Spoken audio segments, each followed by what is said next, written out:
Hello everyone. तो क्या हाल चाल है। आज की इस वीडियो में बात करने वाले हैं क्लास 11 पॉलिटिकल साइंस के सेकंड चैप्टर की, जिसका नाम है भारतीय संविधान में अधिकार, जिसके लिए आपका पार्ट नंबर फर्स्ट रहने वाला है। तो बिना टाइम वेस्ट के स्टार्ट करते हैं आज की तो अपने चैप्टर का नाम है भारतीय संविधान में अधिकार।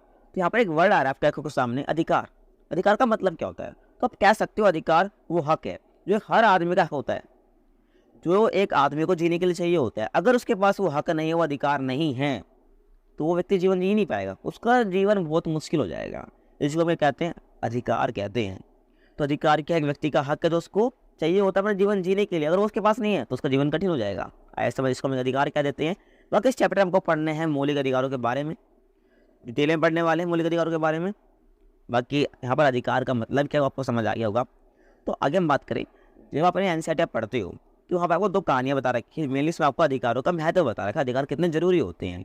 तो पहली कहानी आपको ये बता रही है कि मजदूर के बारे में, कि वो किस प्रकार से अपना काम करता है। उसको मजदूरी कम दी जाती है जितनी निर्धारित होती है। ठीक है, मान लो उसको 500 रुपये दिए जाने हैं लेकिन उसको 300 दिए जा रहे हैं, तो ये क्या है? उसका शोषण हो रहा है। तो क्या है? शोषण के विरुद्ध अधिकार, उसका उल्लंघन हो रहा है। तो हमारा शोषण के विरुद्ध अधिकार क्या है? मौलिक अधिकार है, जिसके बारे में आपको आगे बताने वाला हूँ। तो वहाँ पर उसका उल्लंघन होता है। तो ऐसा कहानी रीड कर सकते हो, वहाँ पर आपको इसी के बारे में बताया गया है। तो आगे हम बात करते हैं अपने सेकंड टॉपिक की, अधिकारों का घोषणा पत्र। अभी क्या होता है? तो अपने संविधान के बारे में तो पढ़ा ही है पिछले चैप्टर में, ठीक है। नहीं पढ़ा तो देख लें, लिंक डिस्क्रिप्शन में दे दूंगा। तो जितने भी लोकतांत्रिक देश हैं तो वहाँ पर संविधान तो होता ही है। तो संविधान में जो अधिकार वर्णित होते हैं नागरिकों के लिए, जो सूची होती है उसको हम कहते हैं अधिकारों का घोषणा पत्र कह देते हैं।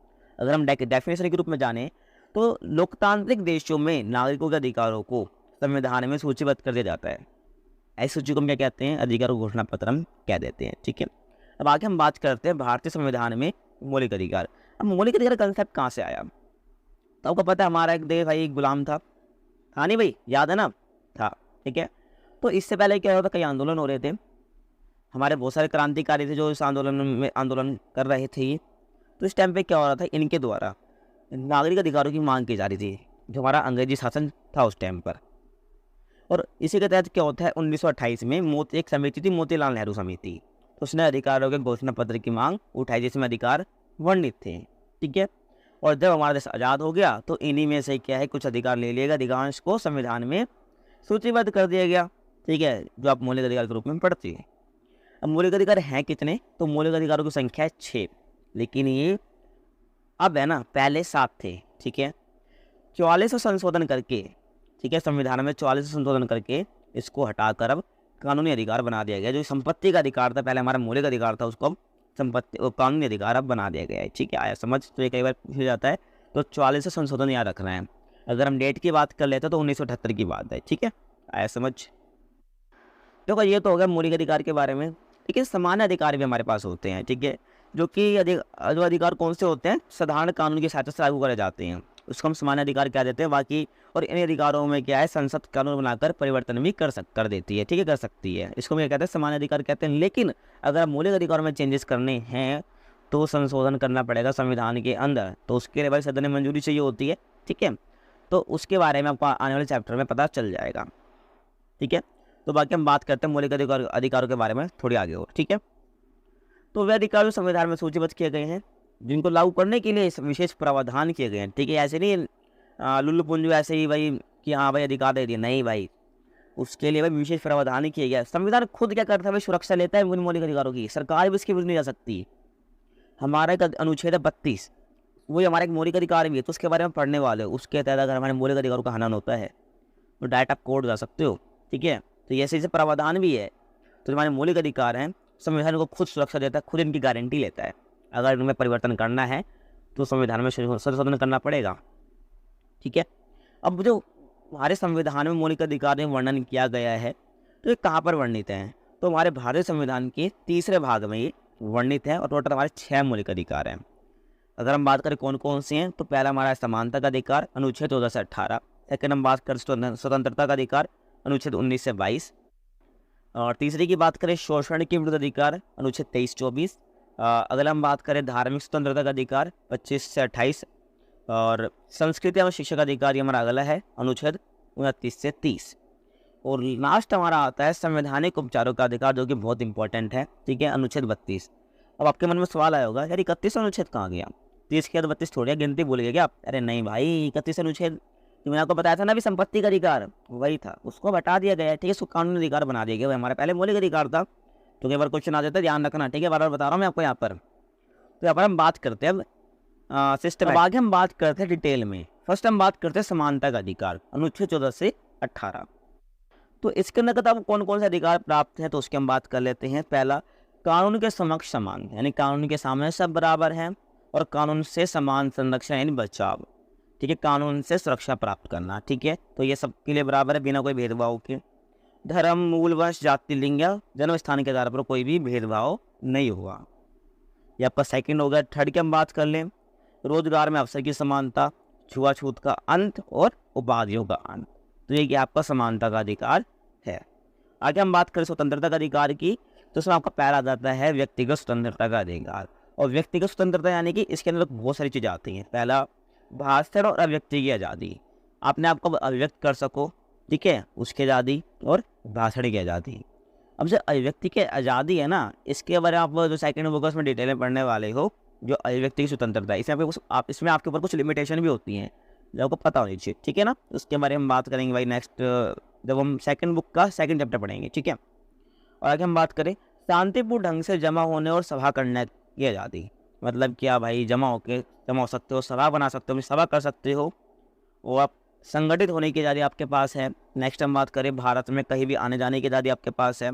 और भारत के किसी भी हिस्से में बसने और रहने की आपके पास स्वतंत्रता है। और आगे हम बात करें कोई भी पेशा चुनने और व्यापार करने की स्वतंत्रता आपके पास है। तो ये क्या हो जाएगा, व्यक्तिगत स्वतंत्रता में आ जाएगा ये। ठीक है, क्योंकि स्वतंत्रता का अधिकार के अंतर्गत आता है। नेक्स्ट हम बात करें अपराधों के लिए दोष सिद्धि के संबंध में संरक्षण। मतलब कि जो दोष है उसको सिद्ध करने के लिए जो भी संरक्षण है वो मिलना।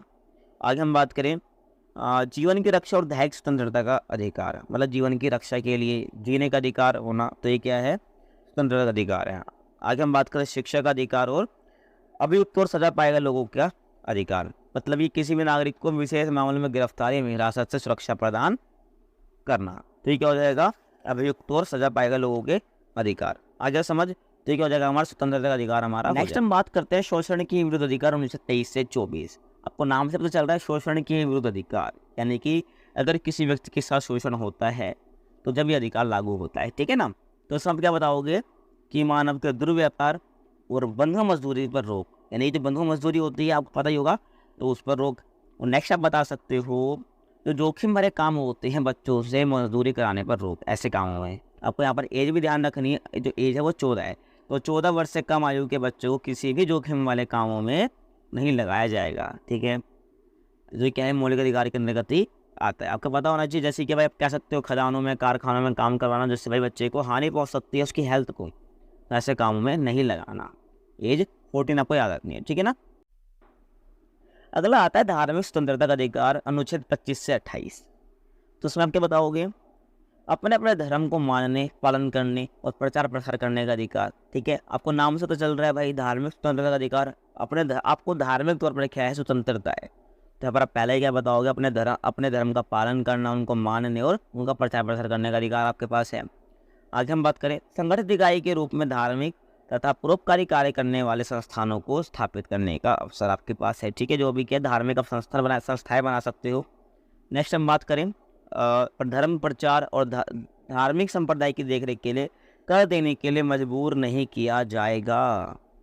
मतलब यहाँ पर आप समझ रहे हो, धर्म प्रचार के लिए धार्मिक संप्रदाय, जो आपका धार्मिक संप्रदाय है उसकी देखरेख के लिए अगर कोई कर मांगता है तो उसके लिए कोई मजबूर नहीं किया जाएगा। ठीक है, अगर उसकी इच्छा है तो वो देगा, बाकी नहीं। ठीक है, कोई मजबूर यहाँ पर नहीं किया जा सकता किसी को भी। ठीक है, आगे हम बात करें किसी भी सरकारी शिक्षण संस्था में कोई धार्मिक शिक्षा नहीं दी जाएगी। ये नहीं आपको हिंदू के बारे में ही पढ़ाया जा रहा है, मुस्लिम कल्चर के बारे में पढ़ाया जा रहा है, ऐसा नहीं। ठीक है, किसी भी सरकारी शिक्षण संस्था में कोई भी धार्मिक शिक्षा नहीं दी जाएगी। तो क्या हो जाएगा, आपका धार्मिक स्वतंत्रता का अधिकार हो जाएगा।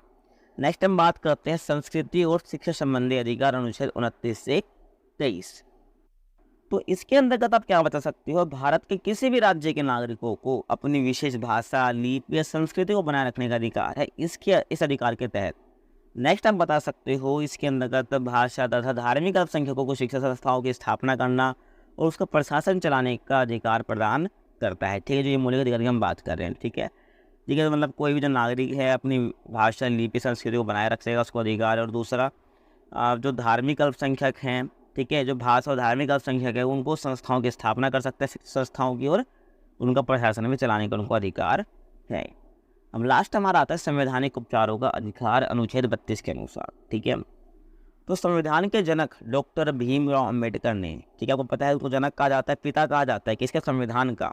ठीक है, फादर ऑफ कॉन्स्टिट्यूशन आपको पता होना चाहिए। तो संविधान के जनक डॉक्टर अंबेडकर ने इस अधिकार को संविधान का हृदय और आत्मा की संज्ञा दी। तो यहाँ पे आपका 1 मार्क का बन गया ना कि संविधान का हृदय और आत्मा की संज्ञा किस अधिकार को दी, किस मौलिक अधिकार को दी गई है। क्वेश्चन क्या बने, आंसर क्या बनेगा आपका, संवैधानिक उपचारों का अधिकार। ठीक है, और किसने दी है, डॉक्टर BR अम्बेडकर जी ने। ठीक है, और तो इसके अंदर क्या है, आप न्यायालय जा सकते हो, और न्यायालय के पास क्या है, कोई बहुत सारे विदेश आदेश आप कह सकते हो जिनको वो जारी करता है। इसी को मैं कहते हैं रीट कहते हैं। ठीक है, अब रीट कितने प्रकार के होते हैं उसकी हम बात कर लेते हैं। तो रीट कौन कौन से होते हैं जो लागू कर सकता है, पहला बंदी प्रत्यक्षीकरण, दूसरा परमादेश, तीसरा निषेध आदेश, चौथा अधिकार परीक्षा, पांचवा है उत्प्रेषण रीट। तो ये क्या है, 5 रीट हैं जो कि न्यायालय क्या कर सकता, जारी कर सकता है। ठीक है, अगर मौलिक अधिकारों का हनन होता है। ठीक है, आप समझ गए यहाँ तक। तो क्या न्यायालय के पास ये 5 रीट हैं। तो इन रीट के बारे में हम नेक्स्ट वीडियो में जानने वाले हैं पार्ट 2 में, और मैं कोशिश करूंगा पार्ट 2 में आपको जो चैप्टर है ये खत्म कर दूं। चिंता मत करो, एक भी टॉपिक स्किप नहीं करने वाला हूँ, सारे टॉपिक कराऊंगा, कोशिश करूंगा। बाकी थर्ड पार्ट भी इस चैप्टर का आ सकता है। तो इसी के साथ आज की वीडियो यहाँ पर समाप्त होती है। वीडियो कैसी लगी कमेंट सेक्शन में बता देना, अच्छी लगी तो लाइक कर देना, चैनल को सब्सक्राइब कर सकते हो यार, कर देना। काफ़ी मेहनत लगती है इस वीडियो को बनाने में। जो आपको दिख रही है व्हाइट बोर्ड एनिमेशन वाली वीडियो, ये काफ़ी टाइम में बनती है, काफ़ी मेहनत लगती है। अगर आपको मेहनत अच्छी लगे तो वीडियो को लाइक कर सकते हो, चैनल को सब्सक्राइब कर सकते हो, बाकी आपके ऊपर है। ठीक है, तो मिलते हैं आपसे अगली वीडियो में, तब तक के लिए खत्म, बाय बाय, टाटा, गुड बाय, गया।